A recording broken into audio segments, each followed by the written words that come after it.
Bismillah. Assalamualaikum warahmatullahi wabarakatuh. Selamat pagi anak-anak, masih dalam PJJ, pembelajaran jarak jauh. Hari ini Ibu akan bahas tema 5, bahasa Indonesia. Kita akan bahas tentang teks non-fiksi. Pengertian teks non-fiksi. Non-fiksi adalah teks yang berisi informasi berdasarkan fakta atau kenyataan. Jadi, cerita non-fiksi itu fakta adanya ya, nyata adanya. Kemudian, teks non-fiksi itu dapat ditemukan dalam artikel surat kabar ataupun majalah. Nah, contoh teks non-fiksi itu pertama, jurnal tentang sejarah, atau buku biografi, atau karya sastra. Sekarang bagaimana cara menentukan ide pokok dalam teks non-fiksi? Konsep-konsep teks non-fiksi dapat diketahui dengan kita menentukan dulu ide pokoknya dari tiap paragraf. Apa sih ide pokok? Ide pokok itu inti permasalahan dari suatu teks. Ide pokok ini berisi gagasan dasar mengenai suatu hal atau kejadian yang disampaikan oleh pembuat teks. Ada beberapa nama lain ide pokok nih yang perlu kalian pahami. Jadi, pokok pikiran itu termasuk ide pokok teks, atau pikiran utama itu sama saja ide pokok atau gagasan pokok. Jadi itu nama-nama lain dari ide pokok ya.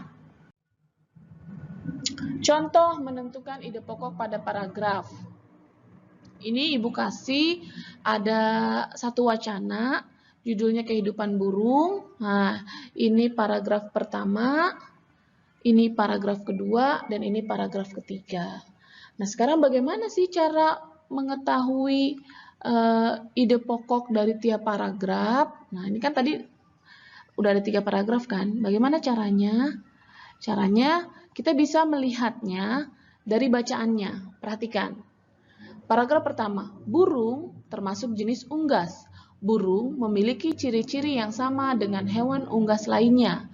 Ciri-ciri burung adalah permukaan kulitnya ditutupi bulu, memiliki paruh, memiliki sepasang kaki, dan sepasang sayap.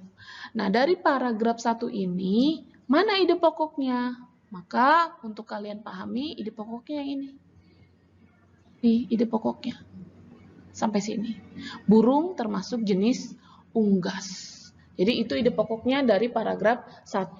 Sedangkan burung memiliki ciri yang sama dengan ini adalah kalimat penjelasnya. Paham ya anak-anak ya? Kemudian paragraf kedua, diperhatikan lagi. Beberapa jenis burung dapat terbang menggunakan sayapnya. Pada tulang sayap burung terdapat rongga yang memudahkannya untuk terbang. Saat terbang, burung menggerakkan otot sayapnya untuk mengepakkan sayap. Contoh otot-otot tersebut yang menjadi tenaga pendorong untuk dapat terbang ke angkasa. Perhatikan, ide pokok adalah inti permasalahan. Yang mana yang tepat? Ini yang tepat. Untuk anak-anak ketahui, dari beberapa jenis burung dapat terbang menggunakan sayap. Ini adalah ide pokok paragraf pertama. Paham ya? Jadi, sedangkan yang lainnya itu pada tulang sayap burung terdapat rongga dan seterusnya itu adalah kalimat penjelas. Begitu juga di paragraf ketiga. Mana ide pokoknya? Ini. Ada beberapa jenis burung yang tidak dapat terbang. Jadi semoga paham ya anak-anak bahwa ide pokok itu cara menentukan ide pokok dari tiap paragraf kita baca dulu. Kita baca biasanya di awal kalimat sampai titik. Pahamin ya. Kemudian menentukan ide pokok dan informasi penting yang didengar. Untuk menentukan ide pokok dan informasi penting dapat memperhatikan hal-hal berikut.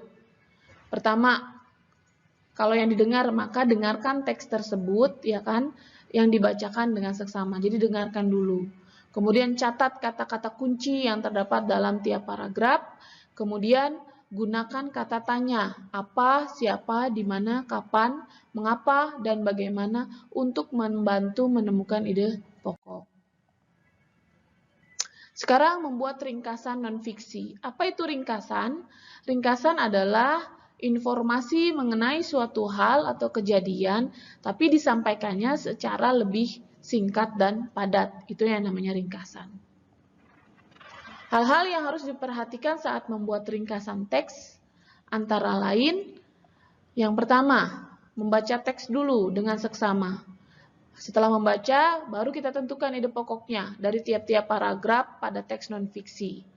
Setelah itu, menyusun ide pokok itu ke dalam beberapa kalimat menggunakan bahasa sendiri. Kemudian, memperhatikan pemilihan diksi dan ejaan sesuai dengan EYD. Sekarang kita masuk ke materi peta pikiran. Apa itu peta pikiran? Adalah cara mencatat kreatif dan efektif yang disajikan secara singkat. Biasanya peta pikiran ini disajikan dalam bentuk cabang seperti pohon. Ini ada contoh nih Ibu kasih. Nah, ini termasuk peta pikiran.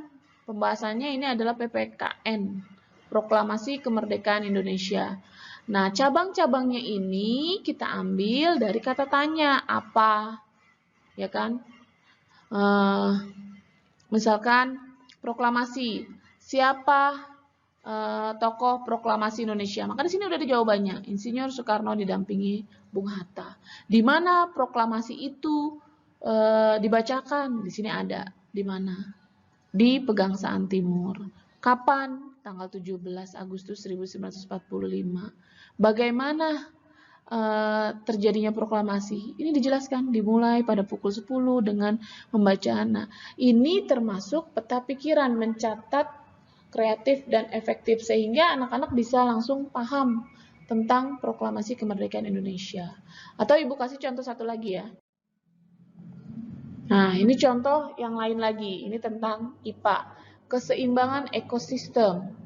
Nah, keseimbangan ekosistem dapat terganggu. Ada dua faktor pengganggunya, faktor alami, faktor manusia. Faktor alami apa aja? Bencana alam.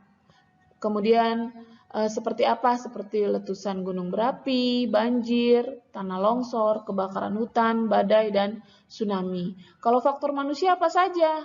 Ada tentang penebangan dan pembakaran hutan. Akibatnya ini fungsi tumbuhan terganggu, hilangnya spesies hewan, atau faktor manusia pemburuan liar, maka otomatis akibatnya rantai makanan terganggu, atau penggunaan pupuk buatan, nah ini merusak tanah akibatnya, atau pembuangan limbah dan sampah, maka akibatnya pencemaran di lingkungan kita. Ini contoh dari peta pikiran. Jadi cara mencatat kreatif dan efektif. Jadi anak-anak bisa paham dari situ. Bagaimana cara membuat peta pikiran? Langkah-langkahnya ya. Yang pertama, tulis dulu ide pokok pada tiap paragraf. Kemudian temukan kata kunci pada tiap paragraf untuk membuat cabang utama pada peta pikiran. Nah, kamu dapat juga membuat daftar pertanyaan untuk membantu menemukan informasi dalam teks. Baru setelah itu rangkailah ide pokok atau kata kunci tersebut menjadi satu bagan. Setelah itu catatlah informasi yang penting dari teks untuk melengkapi keterangan pada bagan peta pikiran. Mungkin demikian anak-anak materi dari Ibu tentang teks non-fiksi. Semoga yang sedikit ini bermanfaat buat kita semua. Tetap belajar di rumah, tetap semangat. Insya Allah Senin depan kita sudah mulai ulangan. Terima kasih. Assalamualaikum warahmatullahi wabarakatuh.